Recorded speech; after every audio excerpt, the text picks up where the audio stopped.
Assalamualaikum warahmatullahi wabarakatuh.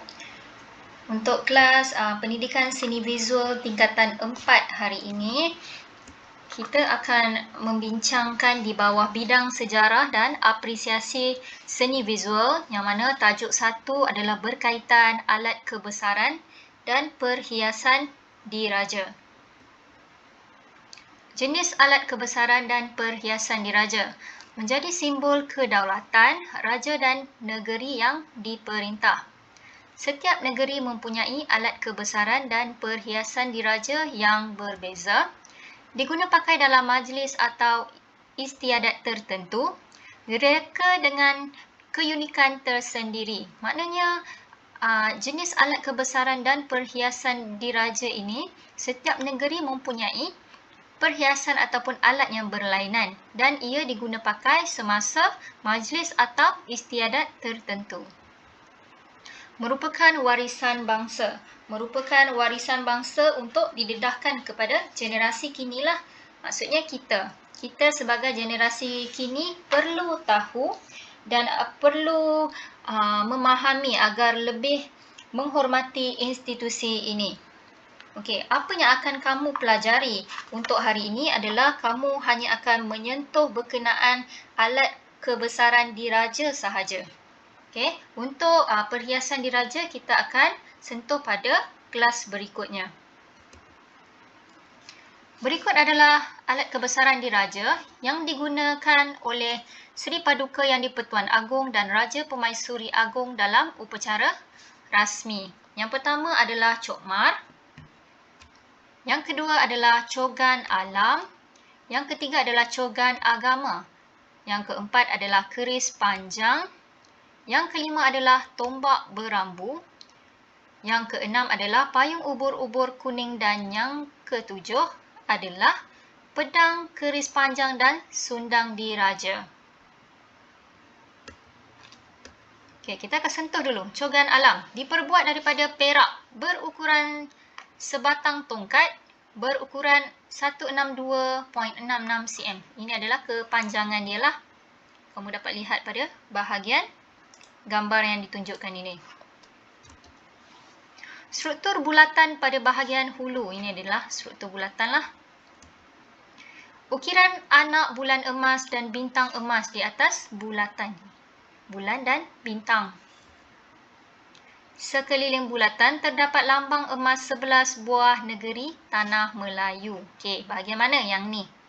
Yang berukir jata setiap negeri ini. Ada 11 semuanya. Melambangkan 11 negeri di tanah Melayu. Ditanggung oleh 4 ekor harimau yang berdiri. Okey, harimau ni sedang berdiri. Kalau kamu nampak, sini ada 3 dan satu lagi ada pada bahagian belakang. Dihiasi dengan motif 6 tangkai padi emas pada bahagian batang dia lah. Okey, alat kebesaran yang kedua adalah cogan agama. Okey, dia melambangkan agama Islam lah sebagai agama rasmi di Malaysia. Diperbuat daripada perak, merupakan sebatang tongkat bulat berhulu besar. Ini hulunya lah. Panjang tongkat adalah 155.04 cm daripada hulu ke hujungnya. Ukiran anak bulan emas dengan bintang pecah 5 emas di bahagian hulu tongkat. Okey, ini pada bulan ada bintang, ada 5. Kenapa 5? Ia adalah melambangkan rukun Islam dalam agama Islam lah, ada 5. Terdapat ayat suci Al-Quran pada batang dan hulunya, hulu sini. Seterusnya adalah cokmar, merupakan 2 batang tongkat pendek berbentuk kubah. Kubah yang ni lah, bahagian atas biasanya kubah pada bahagian masjid. Tapi ini dia letakkan pada bahagian cokmar. Diperbuat daripada perak, setiap satunya mempunyai ukuran 81.32 cm. Panjang satu batang cokmar ini. Berfungsi sebagai alat perang pada zaman dahulu. Okey, masyarakat zaman dahulu tak ada kemudahan senapang ataupun pistol. Jadi mereka menggunakan alat perang yang begini semasa berperang. Seterusnya adalah keris panjang diraja, merupakan keris utama dalam istiadat pertabalan disaluti dengan emas. Okey, dari hujung ke pangkalnya adalah daripada emas. Di atas sampirnya diukir lambang kerajaan persekutuan dan lambang 11 buah negeri tanah Melayu untuk menunjukkan naungan dan kekuasaan yang di-Pertuan Agong ke atas negara Malaysia. Okey, sampir adalah bahagian luar ini. Ini kita panggil sampir. Mata keris ditempa daripada besi wajah yang diambil dari 11 bilah keris negeri di Tanah Melayu. Maknanya dia kumpulkan 11 bilah keris di sekitar negeri Tanah Melayu, kemudian dia tempa semula. Maknanya dia gabung, dia cairkan, kemudian dijadikan satu keris yang baru inilah, iaitu keris panjang diraja. Bahagian hulu atau kepala keris ini berbentuk tapak kuda dengan motif buah jering. Ujungnya atas ni. Seterusnya adalah pedang, keris panjang dan sundang diraja. Okey, merupakan 3 senjata Melayu lama. Keris panjang dan sundang diraja disaluti dengan perak dan mempunyai ukiran pada bahagian hulu dan sarungnya. Seterusnya adalah payung ubur-ubur kuning. Payung ubur-ubur kuning ni ada 20 kaki payung. Maknanya dia ada sebanyak 20 bilangannya. Dia terbuat daripada kain sutera berwarna kuning diraja. Okey.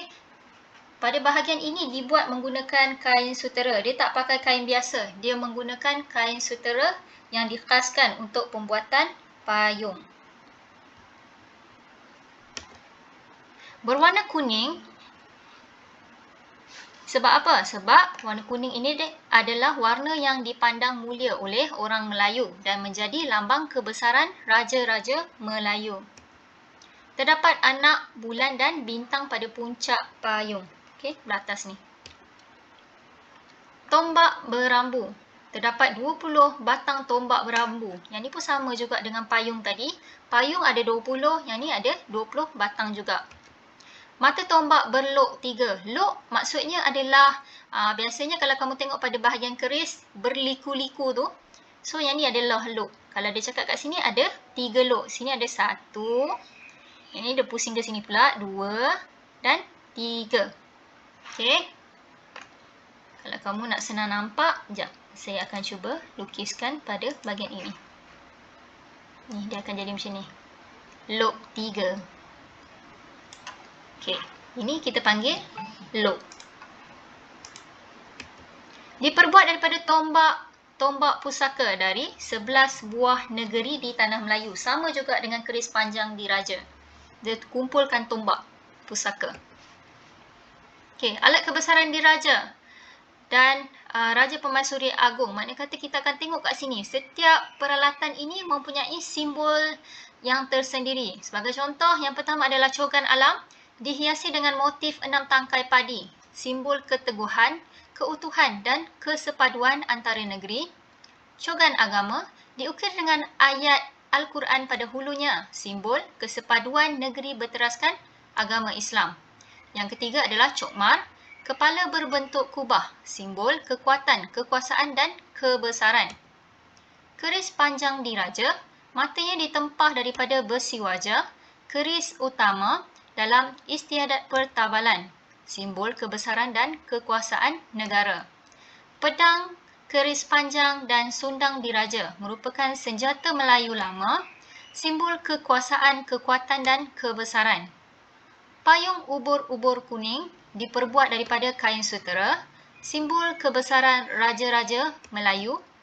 Dan yang terakhir adalah tombak berambu, matanya berlok 3 dan alat kebesaran diraja dalam istiadat rasmi. Jadi untuk hari ini, kamu telah menyentuh sebanyak 7 jenis alat kebesaran diraja. Yang mana yang digunakan sama ada semasa adat istiadat ataupun sebarang majlis rasmi. Okey, untuk hari ini kita akan sentuh ini sahaja dan kita akan sambung berkenaan perhiasan diraja pada kelas berikutnya. Sekian, terima kasih.